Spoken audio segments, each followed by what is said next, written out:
Well, there's such a willing spirit here, praise God, huh? I think I met my match at the Idaho camp meeting one year. That big auditorium they have on the campground, there was 1,000 people in there, and they wanted me to train them into small groups. So I had them in groups of 8. All over the whole auditorium we had people sitting in circles. In that centre row down the middle of the auditorium we had groups all the way down there, and there's one group right in the middle, very conspicuous, and people are sitting in chairs all looking at each other, but one woman turned her chair around and was looking away from the group. She did it deliberately. So I made an announcement and said, you know, you need to be looking at one another now because we're going to learn to grow spiritually. And she just stubbornly sat there. And the whole auditorium is watching me. I said to myself, well, she has seriously underestimated me if she thinks she's going to get away with this, you know? So I left the platform and I walked up the centre aisle. Everyone's watching. And I came to this little group. And this woman looked up to me with such defiance in her eyes, I couldn't believe it. And she says, there's nothing you can say that will convince me to move. I'm not moving. I'm going to sit here with my back to this group. I don't even like them. In other words, what are you going to do about it?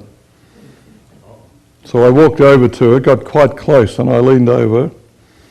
And I said to her, excuse me using you as my scapegoat here.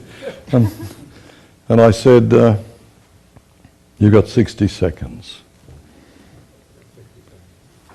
60 seconds to turn your chair around. And what? I said, I will fall down on my knees in my loudest evangelistic voice, and I will pray for the conversion of your hard heart. And she looked at me and said, and you would do it. I said, believe me, I will do it. She turned her chair around. It was such a victory. Anyway, she came and thanked me later. She said, I had no idea how stubborn I was. I said, really? It only took me a few minutes to discover that. I said, well, the reason I persevered with you is because we can't grow alone. How do you become more loving alone? How do you do it? We are connected to one another. It's like my hand saying, I don't need the rest of you. It can't do even its God-given function unless it's connected.